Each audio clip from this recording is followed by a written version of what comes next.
Line જોઈ લ્યો, આ પછી દરિયામાં કાવ રહેશે, આ અમારા નુકસાન જોઈ લ્યો કર્યો, આ જોઈ લ્યો।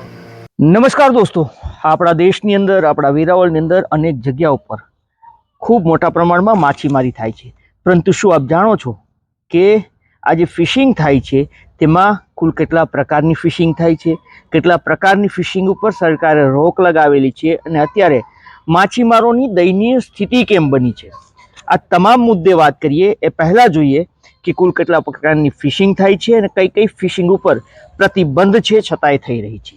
તો આવો વિડીયોની વિસ્તારથી શરૂઆત કરીએ। નમસ્કાર દોસ્તો, હું છું દિલીપ મોરી અને આપ જોઈ રહ્યા છો નમસ્તે ગીર।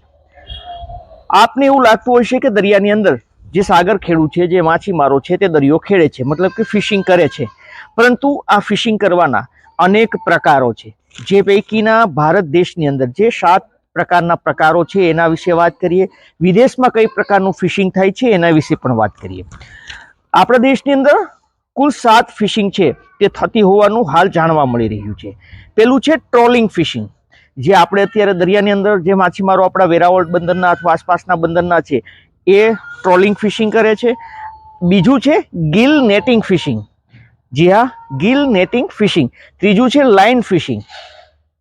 ચોથું છે પેરા અથવા તો પરસેન અથવા તો ઘેરા ફિશિંગ તેને કહેવામાં આવે છે। પાંચમું છે એલઈડી લાઇટ ફિશિંગ। છઠ્ઠું છે હુક એન્ડ લાઇન ફિશિંગ। તો આ કુલ 7 પ્રકારના ફિશિંગ છે તે અહીંયા પર થઈ રહ્યા છે। પેલું છે ટ્રોલિંગ ફિશિંગ, બીજું છે ગિલ નેટિંગ ફિશિંગ, ત્રીજું છે ડોલ નેટિંગ ફિશિંગ, ચોથું છે લાઇન ફિશિંગ, પાંચમું છે પેરા ફિશિંગ, છઠ્ઠું છે એલઈડી ફિશિંગ અને સાતમું છે હુક એન્ડ લાઇન ફિશિંગ। આ 7 પ્રકારના ફિશિંગ છે તે આપણા દેશની અંદર થાય છે।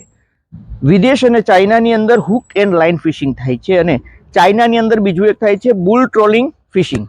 તો આ તમામ મુદ્દે વાત કરીએ કે ક્યુ ફિશિંગ કઈ રીતે થઈ રહ્યું છે અને તેનાથી શું ફાયદો છે, તેનાથી શું નુકસાન છે, એના વિશે જોઈએ।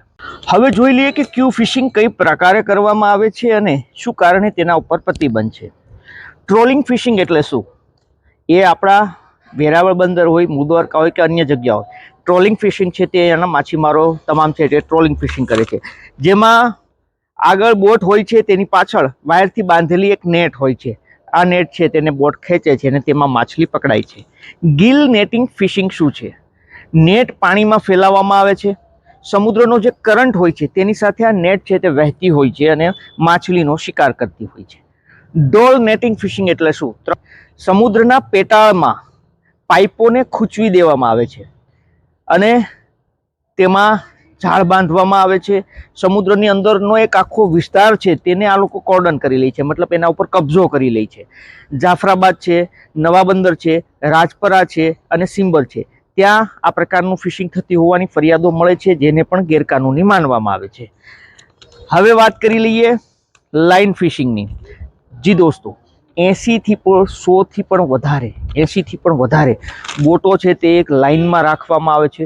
કિલોમીટરો સુધી આ બોટોની લાઈનો હોય છે અને આ લાઇન ફિશિંગ છે તે કરવામાં આવે છે, મતલબ કે એ વિસ્તારમાં જેટલી પણ માછલી હોય છે તેનો ખાત્મો કરવામાં આવે છે।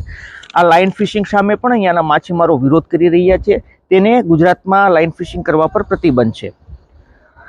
પેરા અથવા તો પરસેન ફિશિંગ અથવા તો ઘેરા ફિશિંગ, જી હા, આ પેરા ફિશિંગ છે તેની અંદર 1.5 કિલોમીટર લાંબી નેટ છે, આ નેટને બોટની પાછળ બાંધવામાં આવે છે। નાની બોટ છે તે આ નેટને પકડી રાખે છે અને મોટી બોટ છે તે સ્પીડથી ફિશિંગ માટે એ બોટને નેટને પકડીને જાય છે અને સ્પીડથી રાઉન્ડ મારે છે। એ રાઉન્ડમાં જેટલી પણ માછલી હોય છે એટલી માછલીને નો ખાત્મો થાય છે, એને પકડી લેવામાં આવે છે। આ જે પેરા ફિશિંગ છે અથવા તો પરસેન ફિશિંગ છે અથવા તો ઘેરા ફિશિંગ છે તે ઉપર સમુદ્રની છત ઉપરથી નીચે પેટાળ સુધી જેટલી પણ માછલી હોય છે તેને પકડી લે છે, તેનો ખાત્મો કરે છે।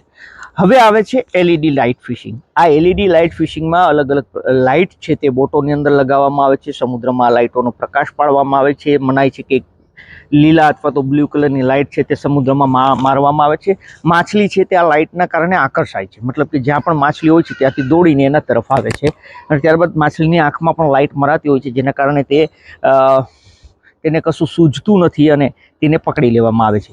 આ ફિશિંગ પર પણ પ્રતિબંધ છે। Hook and line fishing. આ હુક એન્ડ લાઇન ફિશિંગ છે જે ઇન્ડિયામાંય થાય છે અને વિદેશોમાંય થાય છે. તેની અંદર શું હોય છે કે એક હુક હોય છે, જે ઝાડ હોય છે તે હુકવાળી હોય છે. તેની અંદર નાની માછલીઓ છે મરેલી, તેને ચોંટાડી દેવામાં આવે છે, તેને સમુદ્રમાં નાખવામાં આવે છે. મોટી માછલી છે તે તેને ખાવા માટે આવે છે અને હુક છે તેના અંદર ફસાઈ જાય છે અને આ માછલીનો શિકાર થાય છે. જોકે એમાં તેને માછલીને ખૂબ પીડા પણ થતી હશે શાયદ, કારણ કે હુકમાં તે ફસાતી હોય છે. અને આ હુક ફિશિંગ છે તેમાં મોટી માછલીઓ જ પકડાય છે, જેના કારણે તે લીગલી છે. કઈ કઈ લીગલી છે, કઈ કઈ અનલીગલી છે એના વિશે વાત કરીએ તો ટ્રોલિંગ ફિશિંગ લીગલી છે, ગિલ નેટિંગ ફિશિંગ લીગલી છે ઇન્ડિયામાં, hook and line fishing legally છે. જો કે ડોલ નેટિંગ ફિશિંગ, લાઇન ફિશિંગ, પેરા ફિશિંગ અને એલઈડી લાઇટ ફિશિંગ આ ઇન્ડિયામાં ગેરકાનૂની માનવામાં આવે છે, ગુજરાતમાં ગેરકાનૂની માનવામાં આવે, છતાં પણ તેનું ફિશિંગ કરવામાં આવે છે.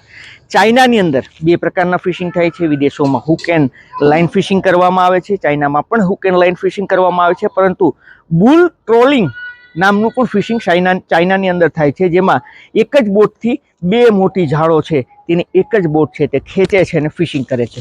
તો કંઈક આ રીતે ફિશિંગ છે તે અત્યારે થઈ રહ્યું છે. વેરાવળના માછીમારોનું કહેવું છે કે ઘણા બધા માછીમારો એવા છે જેને રિક્ષા હાંકે છે, શાકભાજી વેચે છે, તેની બોટો વેચાઈ ગઈ છે, તેને પૂરતા પ્રમાણમાં માછલી નથી મળતી, તેને માછલીના પૂરતા પ્રમાણમાં ભાવ નથી મળતા, ડીઝલના ભાવ, વેટ, આ બધો ખર્ચો છે તેને પરવડતો નથી, જેના કારણે માછીમારો છે તે રોજગારી તેની છીનવાઈ હોય તેવી ફરિયાદો મળી રહી છે. માછીમારો સતત સરકાર પાસે માંગ કરી રહ્યા છે કે લાઇન ફિશિંગ, લાઇટ ફિશિંગને બંધ કરવામાં આવે, જેના ઉપર પ્રતિબંધ છે તેના ઉપર કડક કાર્યવાહી કરવામાં આવે. તો દોસ્તો કંઈક આ પ્રકારની 7 ફિશિંગ છે તે આપણા દેશની અંદર, આપણા ભારતની અંદર થઈ રહી છે. કેવી લાગી આપને આ જાણકારી? અચૂકથી આપ અમને કમેન્ટ કરીને જણાવજો. અગર આપને વિડીયો સારો લાગ્યો હોય તો જરૂરથી વિડીયોને શેર કરી દેજો અને આવા જ અવનવા વિડીયો માટે આપ અમારી યુટ્યુબ ચેનલ નમસ્તે ગેમ સબસ્ક્રાઈબ કરો. અગર આપ વિડીયો ફેસબુક અથવા ઇન્સ્ટાગ્રામ પર જોતા હોય તો ફોલો કરો. ફરી મળીશું. ધન્યવાદ.